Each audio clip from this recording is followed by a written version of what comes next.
Hello and welcome to the Paid Search Podcast.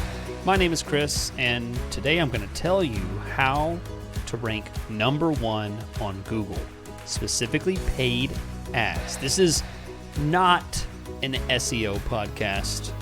It is all about getting your paid ad first on Google. That's what I'm talking about today because it seems to be a bit of a mystery.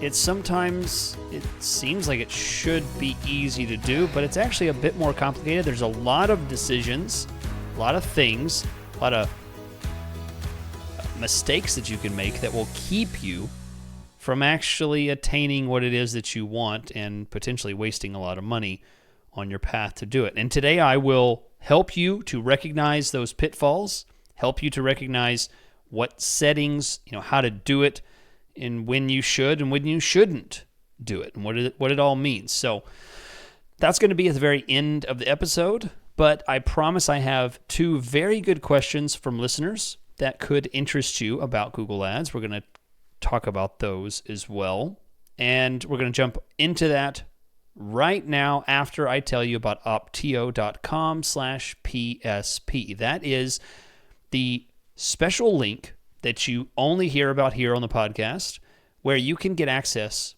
to the Google Ads management software that I have recommended for years. They are constantly developing new ways for their users to understand, grind through the metrics, all of the complications of improving, analyzing, making adjustments to your Google Ads account.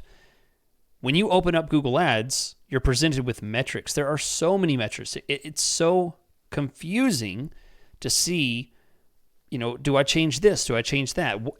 Don't you wish you had something that could point to things and say, hey, I noticed this. Why don't you try this, this, and this to fix it? Well, that's exactly how Opteo works, as well as a reporting system, a way to help you write ad copy, a report card system to help you understand where your worst areas is and your better performing areas. There's a ton of tools in this massive tool belt that is opteo.com. Opteo.com/PSP for a 28-day free trial of their software. You only get half that if you just go sign up. You're hearing about it for the very first time here. You're like, I'll go sign up. Wait, try opteo.com/PSP to get double the time for a free trial of the software. All right, so on with the questions. And these two questions are straight from my inbox, which you can drop a note in there through my email, paidsearchpodcast@gmail.com. And the first question comes all the way across the world over in the UK. Not really across the world, it's close, but it's about halfway from me across the world. It's in the UK, Hamza maybe, in the UK, has a great question. Hey Chris, I recently started working with a charity client and wanted to tap into your experience with Google Ads. I'm aware of the Google Ads grant for nonprofits, but I'm wondering if you had any experience with its limitations. Specifically, are there any challenges you faced in terms of managing the $10,000 monthly ad spend, keeping within compliance, or generating conversions? Any insights or tips would be appreciated. Well, so first let's start with the fact that I have not touched grants in probably 6 years or maybe more. And there's a specific reason for that. So 10, 15 years ago, the grants system was very different. It was not quite as well known. It was not something that Google kind of threw out as much. They market it a lot more. They give it out a lot more than they used to. And it was because of that change with the grant system that now there's so many people in the system that the restrictions and the requirements are much more difficult to get any kind of significant progress with your Google Ads account, specifically the Google Ads grant account. So let's say you have a Google Ads grant account and you've been told that you can spend up to $10,000. Well, the giant quotes in the air should be up to, because anyone who can spend $10,000 on a Google Ads grant account is, going to have to make some pretty big changes to their website, to the strategy on how they're running their Google Ads campaigns, because the only way that you can beat other advertisers and show up is to essentially use a conversion bidding system in order to overcome the bidding limitation that comes with a Google Ads grant campaign. So you've been given up to $10,000, but everybody else has that $10,000 they can spend as well. And there also are limitations on the CPCs of what you can spend to achieve those clicks. So everybody has the same limitations on their CPCs. Everybody has the same limitations on their spend. So it's a race.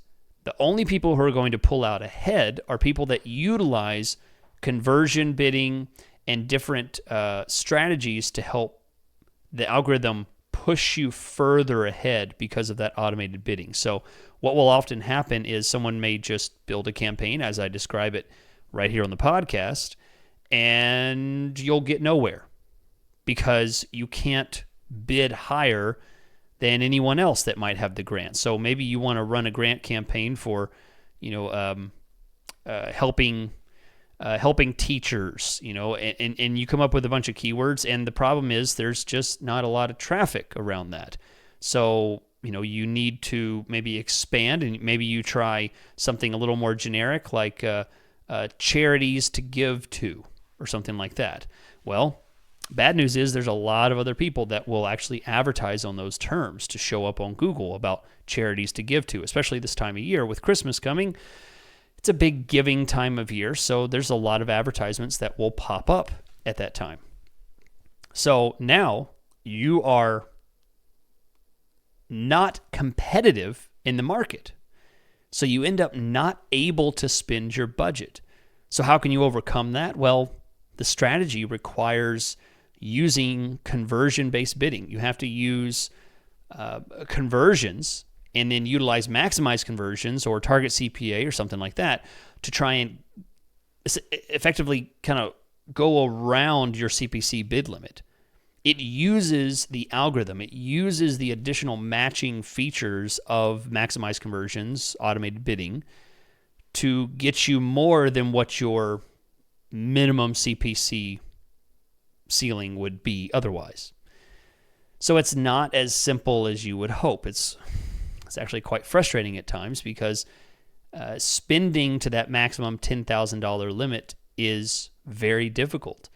So the tip is this: if you're going to try and actually get volume with a grant campaign, if you're going to actually try and move the needle and get anywhere close to that $10,000 spend, it may require a landing page, a microsite, a new website entirely that is geared towards churning out conversions that might be lower level conversions. Not a conversion that's a sign up or a phone call, but it might need to be newsletter signups or different types of engagement, lower engagement level that can then feed that to the algorithm.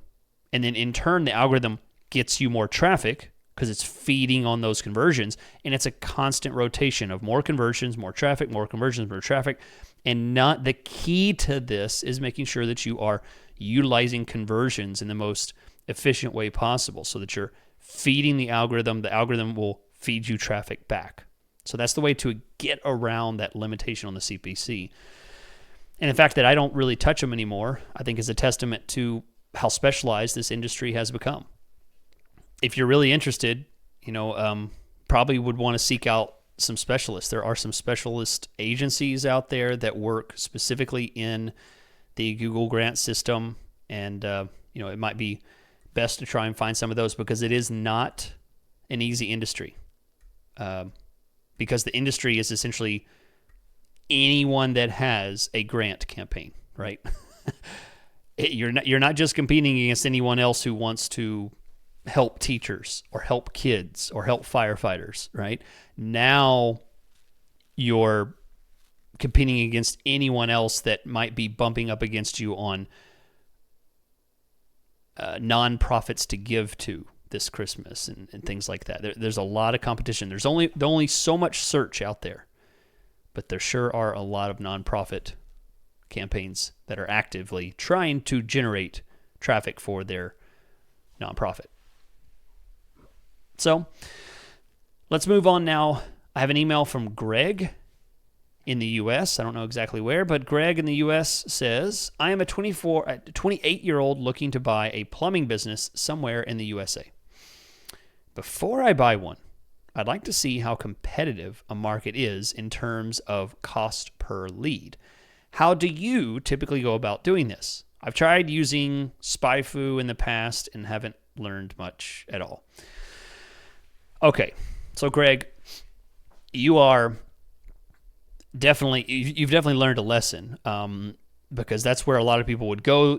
When you do searches about, how much are leads, how much are costs per, what's the cost per click in this industry, that industry, you get a lot of advertisements for, find out what your competitors are spending, find out how much your competitors are paying per click. And it's very tempting, because you think, well, this information will be right here. But in the end, it's very unfruitful. It's very frustrating, because there might be 2,000 keywords, 10,000 keywords, and you don't know which ones are actually working for them. You don't actually know how many conversions are coming through. Are conversions coming through from these keywords or these keywords? And if they're paying this much per click, what's their conversion rate? There's a lot of percentages and metrics and numbers that no system anywhere is going to have, because conversions are going to be subjective to every single client. Every single account is going to have conversions that are set up internally for their purpose. And that's not going to be something that can be tracked outside of their company. So for that reason, let's go to the area that matters the most. There's only two numbers that matter when it comes to the cost per conversion, and that is cost and conversion, right? Very simply, it means cost per click and conversion rate. So how much does it cost to get a click, and how often does that click lead to a conversion? So there is no tool, unfortunately. Well, maybe fortunately. Fortunately, there's no tool that can tell you this. Because if there was a tool, that would be an extremely sensitive topic for people to be able to dig into other people's conversion rates and cost per click. I mean, I'm glad that's not out there. I think that would be an absolute disaster. So instead, what I do is I apply my experience to make a judgment call based on one single estimate. Okay, so the single estimate it is, and you can do this without paying for any software out there. You can use Google.com to do a search. You can use AI if you want. You can use whatever you want. You just need a basic answer using public information, what people post and share, and, reports are done all the time. Public information out there. You don't need anything specific. Just search for how much is the cost per click for X industry. So you're looking to buy a plumbing business. So you can say, how much is the typical cost per click for plumbing on Google.com? And Google, AI, whatever, will tell you an answer. I just did that search, and I came up with a pretty incredible range of $5 to $50 per click. Which I agree. I do think that the typical CPC that I experience is very typically in that range. almost never is it above 5. Sorry, almost never is, well, I'm going to say never. Never is a decent click going to be less than $5 for a plumbing lead. And I would hope very rarely is anything above 50, although it certainly, that's probably more likely than being below 5. So, as a rule of thumb, anytime you see this range, I'm going to want you to trend on the higher scale. So if it says 5 to 50, you can probably cut off the last 50%, right? The lower end of the scale. So, $5, $10, $15 is probably out. Maybe $20 is out. So maybe we look at it from 20 and up. That might be a more appropriate range. Okay, so if we look at it, let's do this instead. Let's say 25 to 50, right? Let's take the higher range, the higher half. All right, so 25 to 50. And that leaves us with one other question to decide. What is the conversion rate? And that's not something that we can know either. Now, as I said, there's no way to look up conversion rate. So what we do instead is we just apply some scenarios. So if the cost per click is 25 and the conversion rate is 1%, then we can calculate that the cost per conversion would be $2,500. So it would cost for one lead with a 1% conversion rate, if at a $25 CPC, $2,500 to get one lead. So obviously that's really bad. Okay, that's the top end for $25, hopefully. That's a higher estimate. Now, same situation. Let's say $25 is the average cost per click, but the conversion rate is 10%. Now we're looking at $250 cost per conversion. Okay? Now let's change it. Let's go all the way to the top. Let's say you have a $50 cost per click and a 1% conversion rate. The answer to that is a $5,000 cost per conversion. And then, as you would expect, if you change that to 10%, so $50 CPC, 10% conversion rate, now it's a $500 cost per conversion. Okay, so now we're left with a range. If you take the highest and the lowest, that's a range of $5,000 all the way down to $250. I would say you could probably assume a very, very poorly run campaign might be getting a $5,000 cost per lead, and a decently run campaign is going to be getting closer to a $250 cost per lead.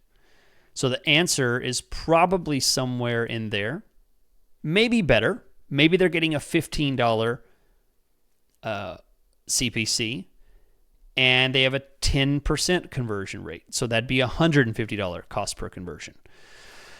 The answer is every answer could be correct. There is a scale of success ranging from every point from the bottom to the top. Some people have phenomenal conversion rates. Some people have very, very poor conversion rates. So there's no way that I can tell where the right answer would be, what you would expect, because it's always different for everyone. But the answer is going to be somewhere in there. So if you want that formula, if you want to know how to calculate that and assume certain CPCs and assume certain cost per conversion, assume certain conversion rates in order to determine a cost per conversion, the formula is this: cost per conversion divided by conversion rate. That's it. CPC divided by conversion rate. So $5 CPC divided by 0.01 equals $500. $5 CPC divided by 0.1, that's $50. $15 CPC divided by 0.01 equals $1,500. So that's how you can estimate it. You say, maybe you ask around people in your area. Maybe you do some research, looking at things, talk to some people, I don't know. Whatever you want to do, figure out what your expected CPC might be. Hopefully you're going to assume something a little higher Don't lie to yourself and think you're going to get a $5 CPC or a $7.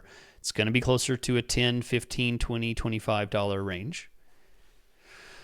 And then who knows what your conversion rate will be. Could be 1%, could be 10%, could be 20%. But the answer lies somewhere in there. Okay, so thank you for the questions. Great stuff. I like those questions. Those are good. If you'd like to send in one of your good questions, as I said, you can do it at paidsearchpodcast@gmail.com. So we're going to move on to my topic of the week. Topic of the week is, I think, a question people ask all the time. They want to know, how do I rank number one on Google? I mean, I have a certain keyword, and I am sure that my service, my business, my product, whatever it is, will do well. I just need people to see it. I just need to be there. When I search, I don't see my name. This mysterious impression, this mysterious click that I'm paying for, I don't see it, right? I can tell you I've had many clients turn on their Google Ads campaigns with me. You know, I build everything out. It's a gorgeous campaign, right? I built it. It's gorgeous. Wonderful. It's going to work great. They do searches for their own company name or their own product or, you know, their service, something like that. They don't see themselves. They get frustrated, turn everything off. They shut it all down, cancel the whole project. So we can talk about this whole mysterious, I want to see my ad mystery about, you know, why people get so frustrated with this invisible click that they're being charged for. That's understandable, but that's not the topic. The topic is, how can you get to the top? What's the best way to just go straight to the top? Make sure you show up for something. And that's what we're going to talk about now. And I have 5 points about how this is done and done efficiently. So point number 1 is pick your target. Okay? So picking your target is 2 things: keyword and geographic targeting. Okay? Both of these will absolutely kill this whole project if you do it wrong. The first is, you need to be specific with your keyword. So in this example, let's say you are a closet remodeling company. Okay? And you really want to show up when someone does a search for your service. Well, the first thing is, you need to decide what that search is. And I will tell you, if you're a business owner listening to this, you are bad at picking this first thing. I'll tell you right now.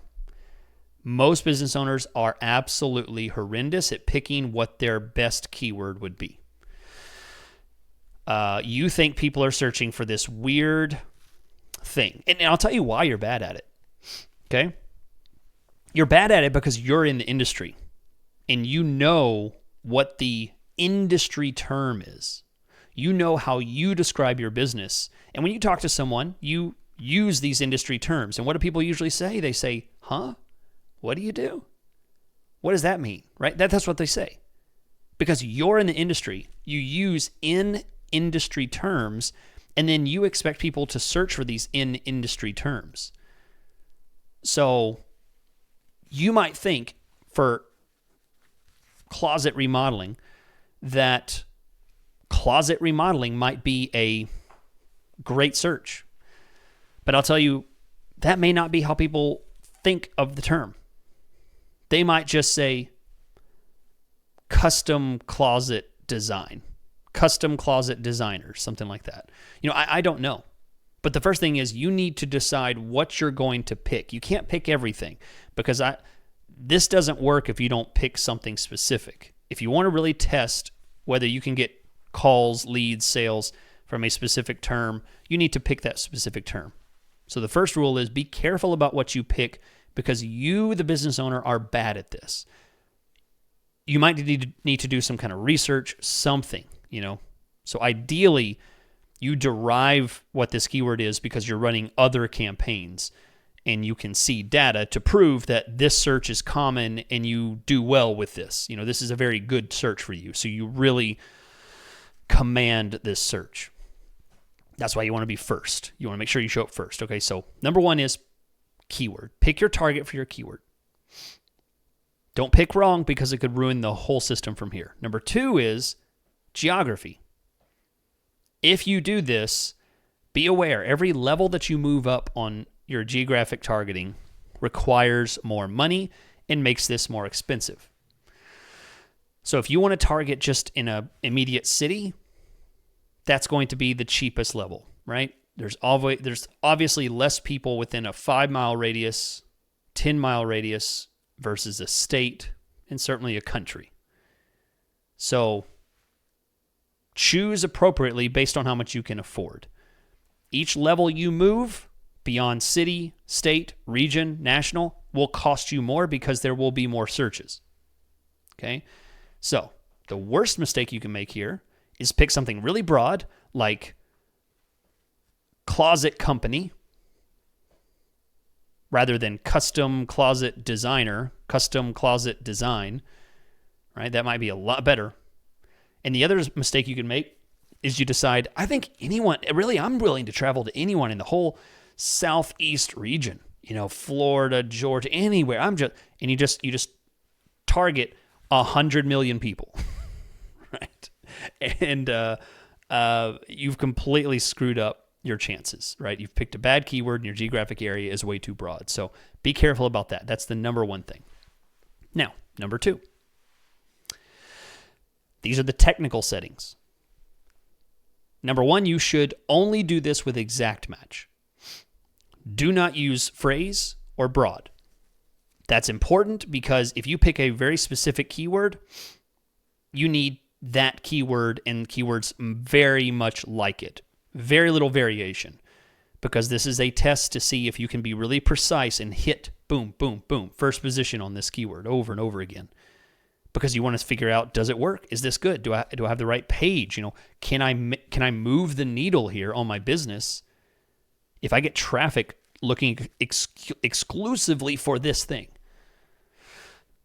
All right, number two, manual bidding. I think you should do this using manual bids. That's my suggestion because I am all about manual bids. I think it is a superior method of bidding and running your campaigns. It's the most direct so that you can go in, you can say, okay, I want to do this. I'm going to do this for 1 month and I'm going to put this budget on it. I'm going to target this area with this keyword and I'm going to put a $15 bid, $20 bid on this keyword. I want to try this. I want to see, how does this work? And you can choose your bid, done, right? And you can lower your bid, raise your bid, and it's immediately done. Very simple, right? Higher bids are able to rank higher on Google. So put a pretty strong bid in place, $20, $25. I mean, you can always change it later. I'm going to talk about in the next section how to measure success and how to measure if that cost per click is too much. But the point is, I think manual is going to be the best option. If you don't want to use manual, the next choice would be target impression share. That is another bidding strategy that you can use where you can tell Google, I want to try and hit first position this much, and you can set a certain cost per click limit. Not nearly as good, nowhere near manual bidding, but it is an option if you're intimidated by manual or for some reason don't want to use it. But manual is the first option by far. Absolutely no max conversion, target CPA, no way. Always wrong, don't use it, don't care, your arguments are silly. Those don't work for hitting first position on Google. It won't happen. All right, and then last in the technical settings is I want you to be specific with your ads. Be specific with the page you're pointing people to. So choose a page, not your home page. Preferably, this is a very specific thing. Hopefully you have a service page. Hopefully you have something that speaks directly to what this is, and it's going to speak directly to the people in your area, what they're looking for, all of that. So it's going to be very important that you deliver the right message to the people that are landing on your website. not just dropping them on a homepage and assuming that they're going to, understand what it is that you do and click around in your site. Don't assume anyone's going to click around in your site. That's a massive mistake. Treat them like they have 5 seconds to read your page and make a decision, because that's pretty much what you have. All right, number 3, measuring success. Once you've turned this on, once you've started getting traffic, there are 3 things that you can do to measure the success of whether you're hitting first position, whether you're actually dominating and covering your term and showing up. So number 1, your absolute top impression share. Sorry, I said that wrong. Let me say it again. Absolute top impression percentage is going to be the first thing you look at. That's the baseline. Are you hitting first position? Okay, this is represented in Google as impression absolute top percentage. So it's all abbreviated, so it's really annoying, but it's IMPR, impression, ABS, absolute, TOP, top, and then a percentage sign. So it's impression absolute top percentage. That needs to be like 100%, 90%, 85%, something above 80 at least. Then you're showing in first position a lot. You're hitting first position. Great. Very basic metric. You want to hit first position, you're doing it. Number 2, search impression share. So this tells you not that you're hitting first position, but that you're doing it over and over and over again. If you hit first position one time, but there's still 30,000 more impressions that you're not showing first position on because you're out of budget, because that first click cost you $20 and you can't afford more than 1 click per day, you need to know that. So look at your search impression share, and that needs to be 90 to 100%. If you truly want to dominate this term, you need to be 100% on your absolute top impression rate, or at least above 80, and your search impression share needs to be above 90, at least above 80. Okay? So you need to be there a lot, and you need to be at the top. If you don't see that you're showing at the top and you're showing there all the time because of these 2 metrics, then you need to adjust your bids and your budget, very likely. It's a problem. One of those is holding you back. And then last on measuring success here, are you getting conversions? Right? I mean, I can't go past this discussion without telling you and asking you, are you getting conversions from this? I mean, it's never worth it just for traffic. Hopefully you're getting phone calls, leads, something. So, that's going to be something to consider after a certain amount of time of doing this.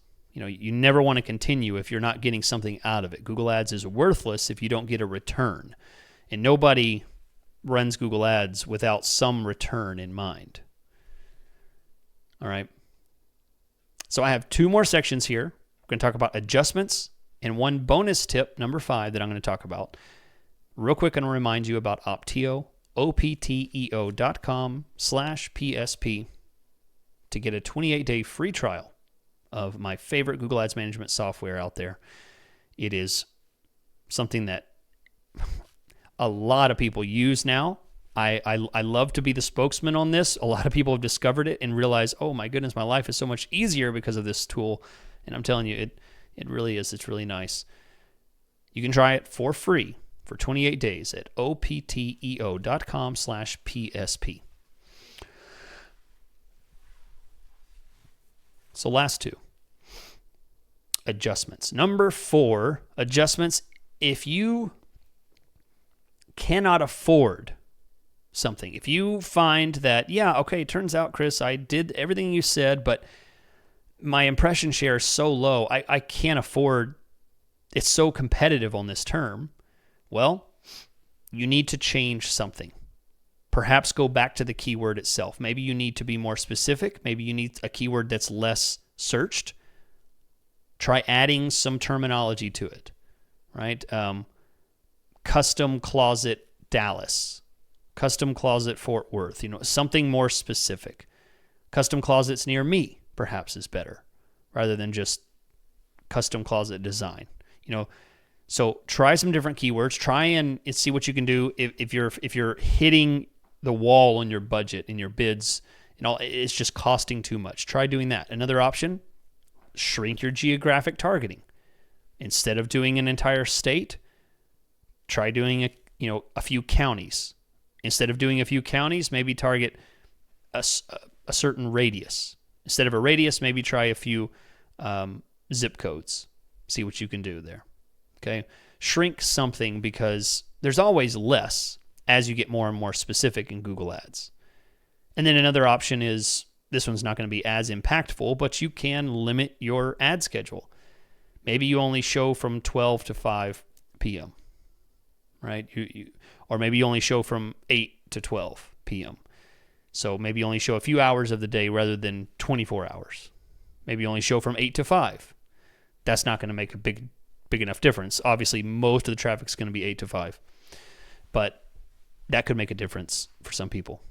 Okay, so adjustments are important. Look at what your metrics tell you and then adjust accordingly. And number 5, this one is a special bonus tip just to make sure I don't get any hate mail from people or sad stories from people telling me, hey, I used your get to first position strategy and it worked great. I did it for my brand.